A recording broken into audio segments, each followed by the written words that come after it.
नमस्कार दोस्तों, मैं आपका मित्र विपिन गौड़, संपादक कंट्री एंड पॉलिटिक्स। स्वागत है आपका हमारे इस खास शो अब क्या बोलोगे में।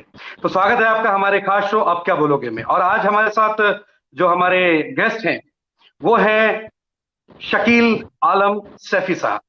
शकील आलम सैफी साहब वो व्यक्तित्व हैं जो सन 2012 में उत्तर प्रदेश के अंदर एकमात्र मुस्लिम चेहरा थे जिनको विधायक का टिकट मिला था।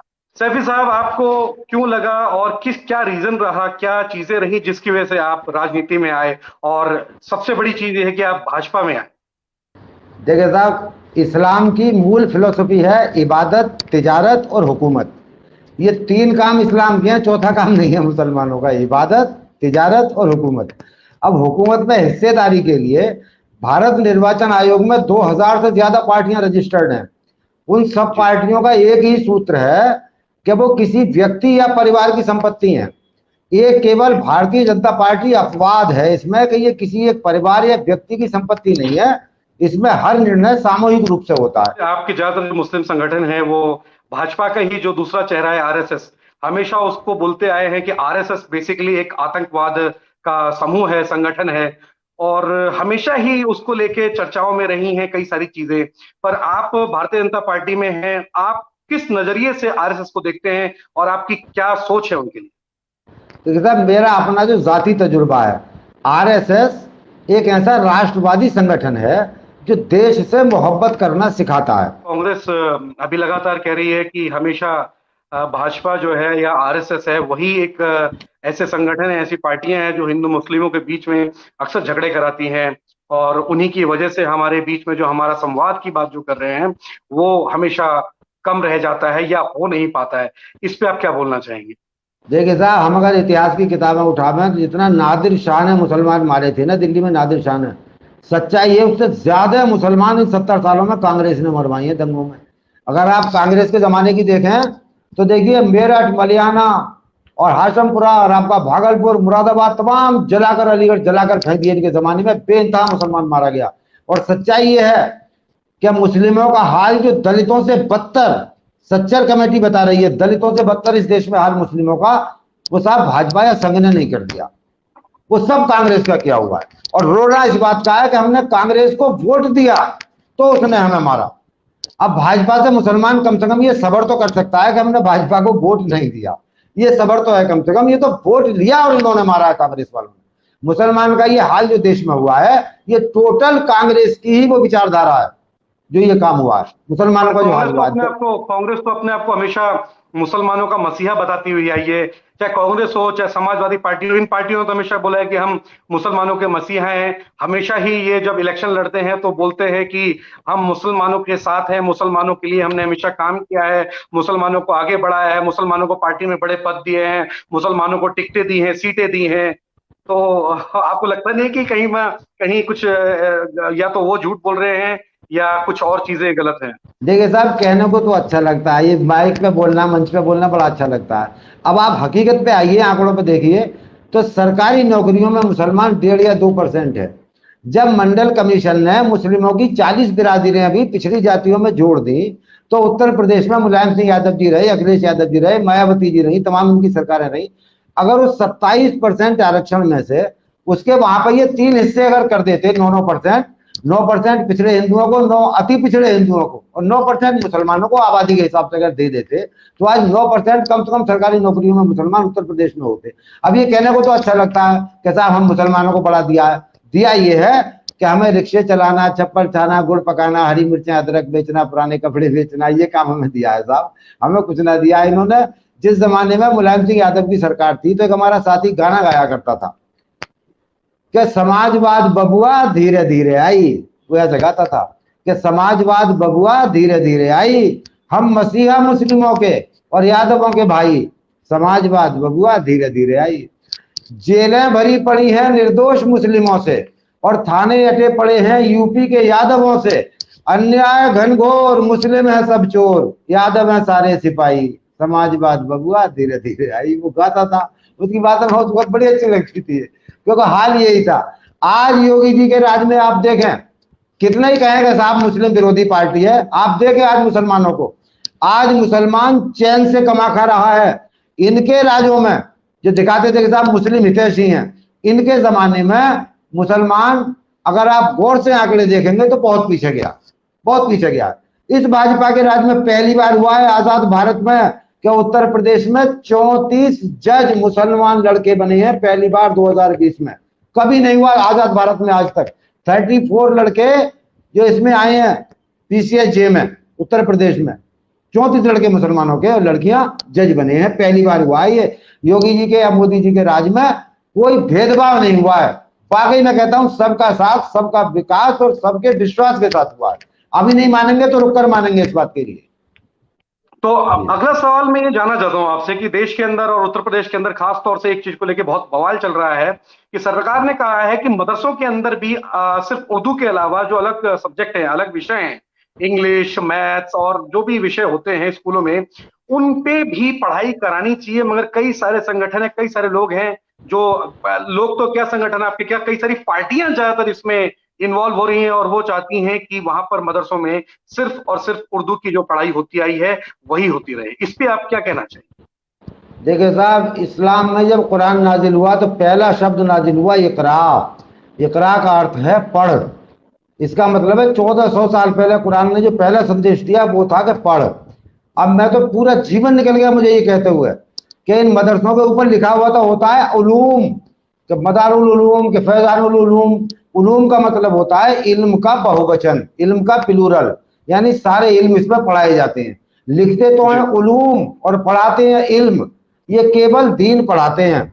अगर मान लीजिए पिछले 70 सालों से इन मदरसों में साइंस पढ़ाई गई होती, मेडिकल साइंस पढ़ाई गई होती, लेटेस्ट टेक्नोलॉजी पढ़ाई गई होती, तो आज हमारे बच्चे दीन के साथ साथ, दीन भी जानते हैं, दीनदार आदमी जब डॉक्टर होगा या दीनदार इंजीनियर होगा तो वो बेहतरीन वाली सेवा करेगा। लेकिन साहब अलग ही एक वर्ग बना दिया गया, ये अलग इबादत का एक वर्ग है। साहब हमारा काम, मैंने ऐसा सुना है कि जब हमारे यहाँ दिल्ली में ये मरकज बना था, ये जो निजामुद्दीन पे मरकज है, तो इमरजेंसी के जमाने में शायद उन दिनों के आसपास कभी इंदिरा जी ने अपने कुछ आईबी वाले भेजे थे कि देख के आइए ये मुसलमान यहाँ पर क्या करते हैं। तो उन्होंने आकर वहां पर 3-4 महीने रहकर उनके साथ में देखा कि क्या करते हैं। तो जाकर रिपोर्ट दी थी कि साहब ये जमीन से नीचे की बात करते हैं और आसमान से ऊपर की बात करते हैं, ये जमीन की बात नहीं करते। तो इंदिरा जी बोली भाई बहुत बढ़िया, इन्हें इसी काम में लगा दो। अब उन्होंने क्या करवाया कि मौलवियों से फतवा दिलवाया कि सदका, फितरा, खैरात, ज़कात, कुर्बानी की खालें, राणों, बेवाओं, यतीमों, मोहताजों का हक उन मदरसों को जायज कर दो जिन मदरसों में जमीन से नीचे की पढ़ाई जाए और आसमान से ऊपर की पढ़ाई जाए, जमीन की न पढ़ाई जाए। और साहब इन्होंने वो जायज कर दिया। अब जो ज़कात और फितरे और सदके का हक होता है वो तो लग गया मदरसों में, जो गरीब मिस्किनों को पहुंचना चाहिए था, और वहां पढ़ाई गई जमीन से नीचे की और आसमान से ऊपर की। कब्र का हाल पढ़ा दिया गया और हशर का हाल पढ़ा दिया गया।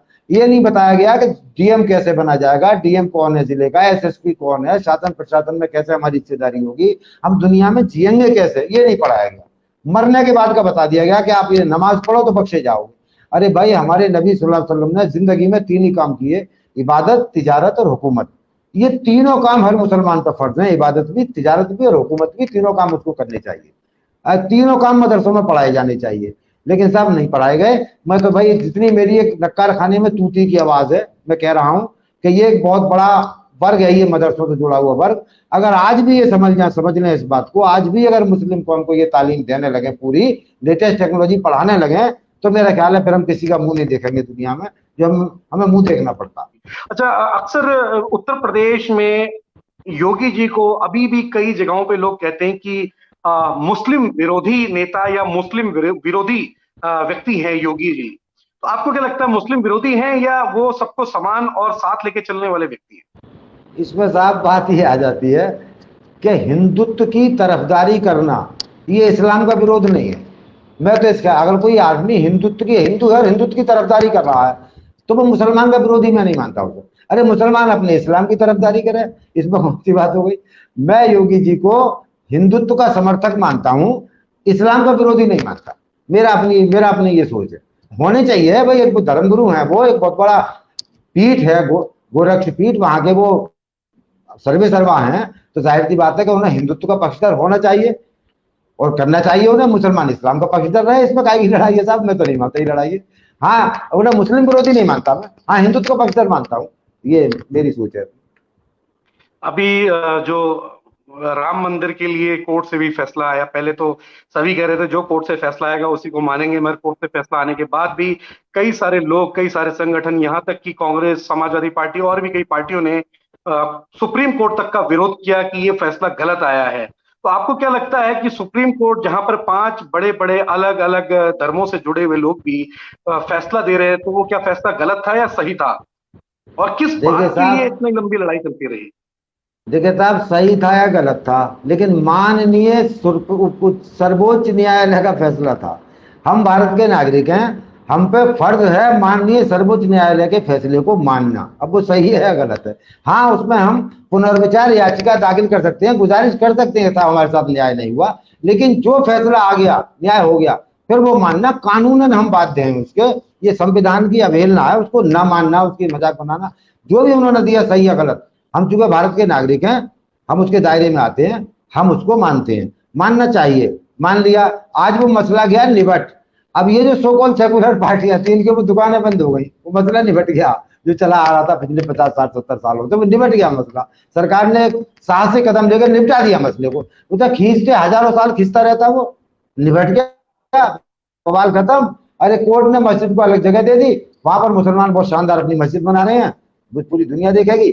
चलिए, हमारे 100 करोड़ हिंदू भाइयों की भावनाएं थी, उन भावनाओं को तमाम मुसलमानों ने मान लिया। अब 2 4 10 5 लोग ऐसे हैं, उससे कुछ फर्क नहीं पड़ता, पूरे देश के मुसलमान ने मान लिया, इस बात फैसले को मान लिया। ऐसा नहीं है कि सबने विरोध किया है, जायज ने मान लिया।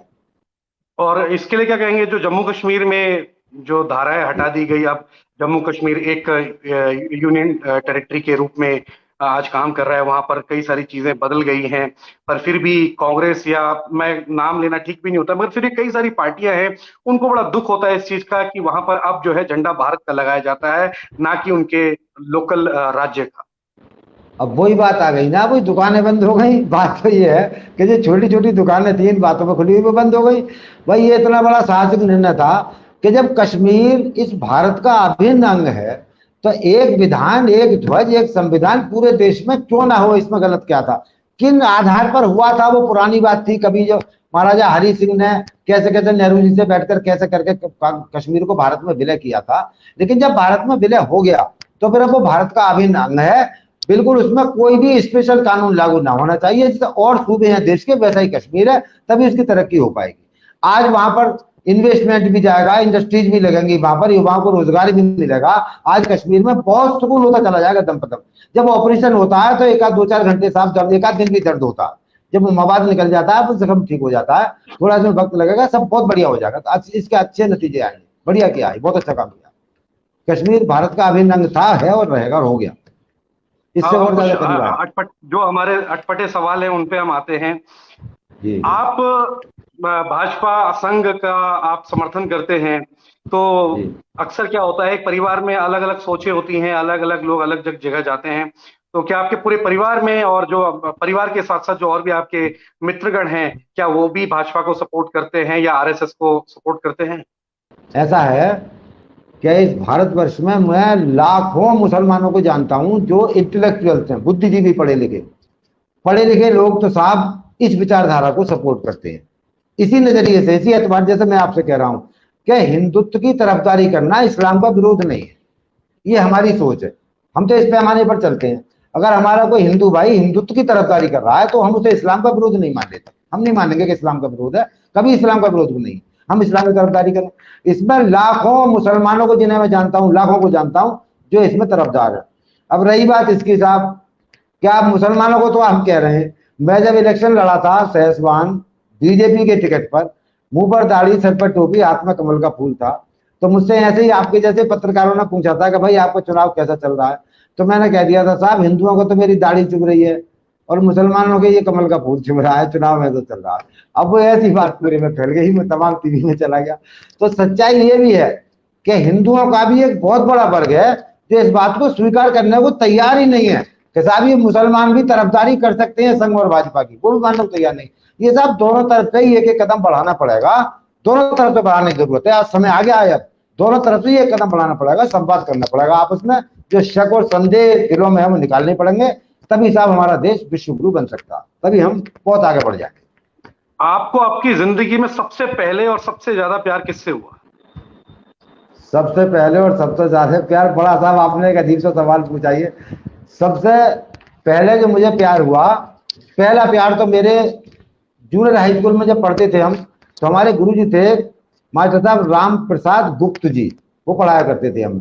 तो साहब वो हमें इतने प्यार से हमारे दिल में उतारते थे बात, वो संस्कृत के श्लोक, संस्कृत भी उन्होंने पढ़ाई थी हमें, आज भी संस्कृत हमारी बहुत अच्छी है, उन्हीं की देन है, ये हम उन्हें याद करते हैं। हालांकि उनका बहुत पहले देहांत हो गया। वो साहब सबसे पहला प्यार तो मेरे आदर्श मेरे वही है, मेरे जीवन में वही आदर्श है, हमारे मास्टर रामप्रसाद गुप्त जी। और राजनीतिक गुरु मेरे पंडित नौबतराम शर्मा जी, जो मुरादाबाद डिस्ट्रिक्ट बोर्ड के चेयरमैन रहे थे, उनका भी देहांत हो गया। वो मेरे राजनीतिक गुरु हैं। आपने संस्कृत पढ़ी, संस्कृत का कोई एक श्लोक आपके मुंह से निकलेगा तो शायद हमारे दर्शक हैं वो भी, उनको भी अच्छा लगेगा। देखिए साहब, एक स्वतंत्रता के बारे में एक श्लोक मुझे बहुत अच्छा लगता था बचपन में, आप भी सुने। हे जी। देवी कुर्मो वंदनम स्वाधीन ते ते वंदनम, संपीडितम वैदेशिक प्रिय राष्ट्रमसमद भारतम, प्राणैरपि त्वाम रक्षितुम वयमुद्यता स्म सांप्रतम, त्वामर्चितुंच प्रस्तुतम नो रक्त रूपम चंदनम। ये मुझे श्लोक बहुत अच्छा लगता था, बचपन से पढ़ता था।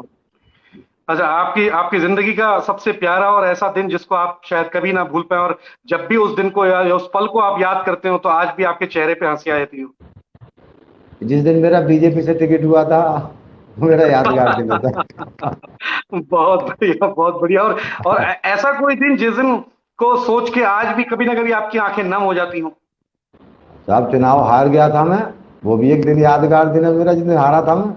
12 मार्च नहीं, था वो सबसे ऐसा 2012। दिन, सबसे यादगार दिन, दुख का सबसे यादगार दिन कि इस दिन मेरे नहीं, को बहुत ज्यादा दुख हुआ था। मुझे बहुत ही दुख हुआ था, मैं बड़ी कायदे की बात लेकर गया था, लोगों ने बड़ा मेरे अप्रिशिएट किया था, और बड़े गौर से मेरी बात सुनी थी, और मुझे उम्मीद थी कि मैं जीत जाऊंगा। लेकिन जब वहां देखा तो मेरे वोट न थे साहब, तो मुझे बेइंतहा दुख हुआ। जीवन का सबसे ज्यादा दुखी का दिन था मेरा, बहुत दुखी हुआ। उसके बाद तो मुश्किल से मैं सीधा हो पाया, क्योंकि मैं कायदे की बात लेकर गया था। दुख इस बात हुआ, लोगों ने कायदे की बात नहीं मानी, इस बात का दुख था मुझे।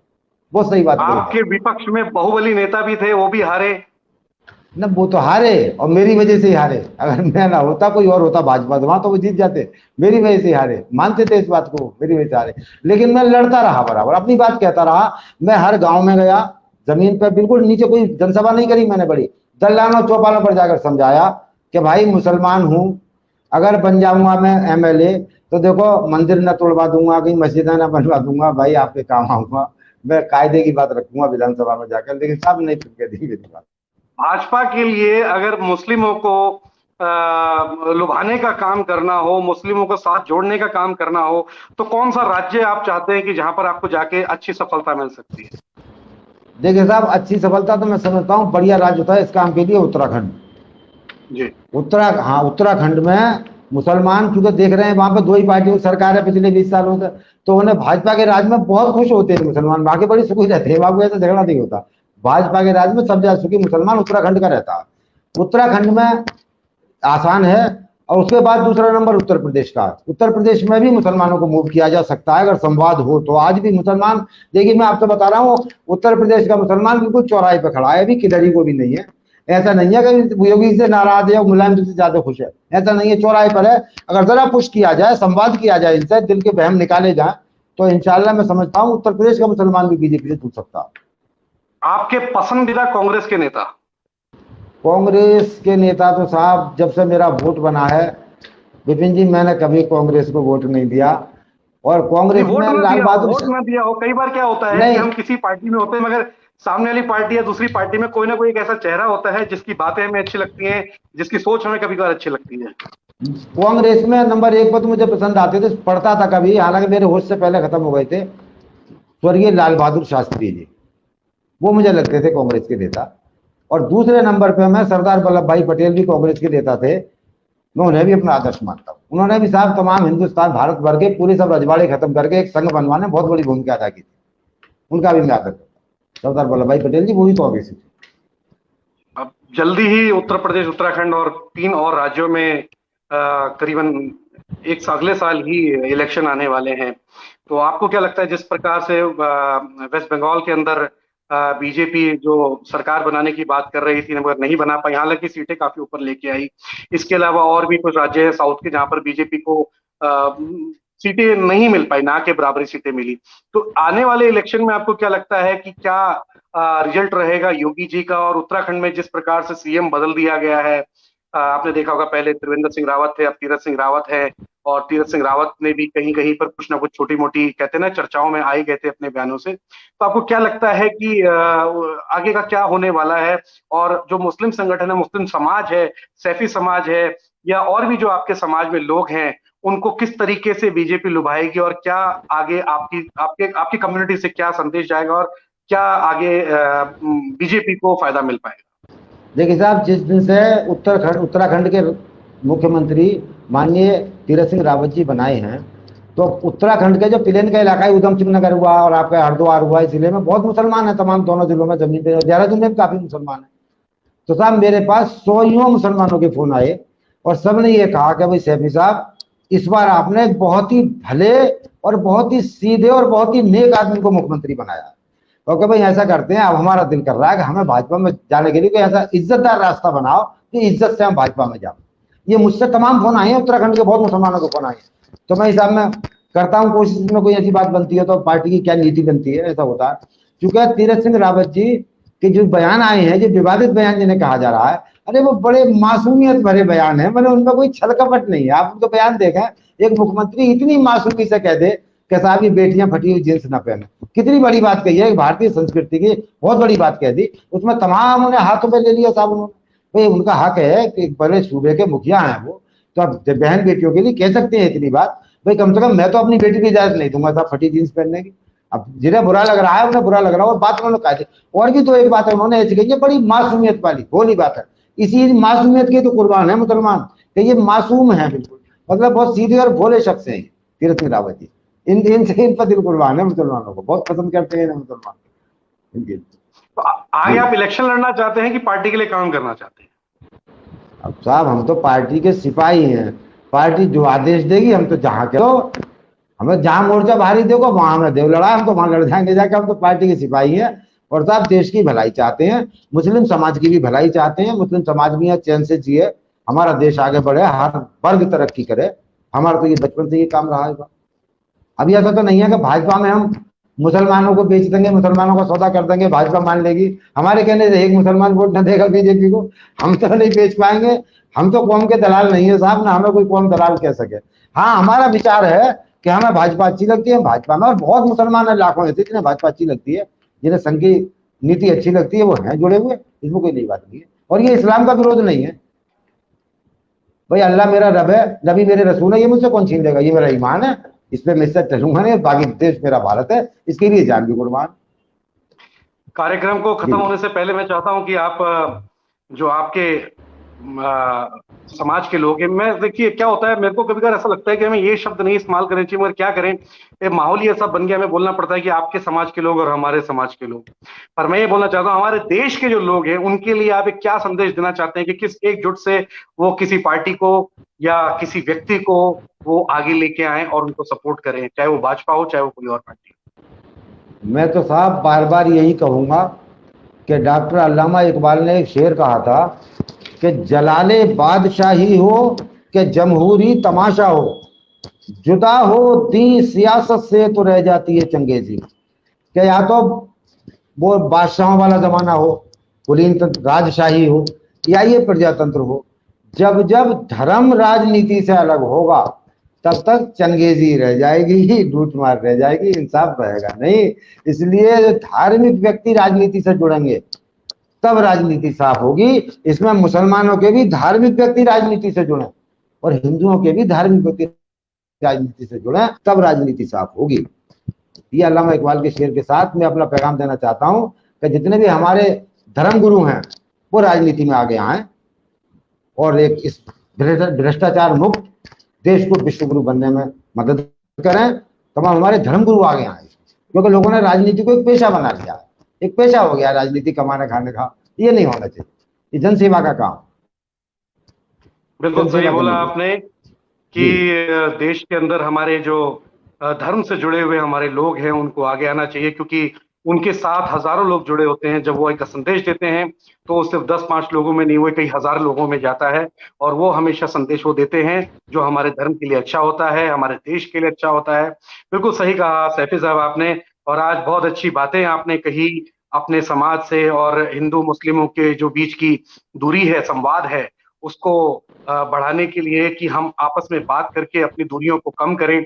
बहुत ही अच्छी आपने चीजें रखी कि हिंदुओं को जिस तरीके से शिक्षा लेने में कोई परेशानी नहीं होती, उनको हर जगह पे ओपन इंस्टीट्यूशन, स्कूल, सारी चीजें मिलती है। इस तरीके से मुस्लिम वर्ग के जो बच्चे हैं उनको भी मदरसों के अलावा अलग अलग क्षेत्रों की पढ़ाई करने का मौका मिले, जिससे कि वो डॉक्टर बन सके, इंजीनियर बन सके, या फिर वो जितनी भी हमारी आईएएस आईपीएस जो गवर्नमेंट की सर्विसेज होती हैं इनमें आ सके, और अपने समाज का, अपने परिवार का नाम वो ऊपर ला सके। और एक कहावत है कि पढ़ाई करने वाला व्यक्ति हमेशा जो है वो अच्छा ही सोचता है, चाहे उसको आप कितना ही पाठ पढ़ा लीजिए, कुछ भी बोल दीजिए, कहीं ना कहीं उसके दिमाग में उसकी जो पढ़ाई है, विद्या ददाति विनय, कि विद्या जो है वो आपको अच्छी चीज ही सिखाएगी। तो आपने बहुत ही अच्छी चीजें आज बताई हम लोगों को, और हम आशा करते हैं कि शो को देखने के बाद हमारे देश के सभी लोग, हमारे सभी दर्शक, चाहे वो किसी भी धर्म से हो, जाति से हो, उनको ये शो बहुत अच्छा लगे, क्योंकि हमेशा जो प्यार की बातें होती हैं, जो हमारे आपस में संवाद को बढ़ाने की बातें होती हैं,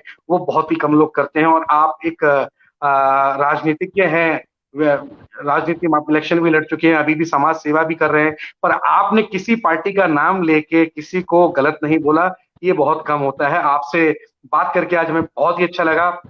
तो नमस्कार दोस्तों, हम इजाजत लेते हैं आपसे और धन्यवाद करते हैं सैफी साहब का कि उन्होंने आज नमस्कार। हमें अपना समय दिया। नमस्कार डॉक्टर, नमस्कार, नमस्कार। जी धन्यवाद।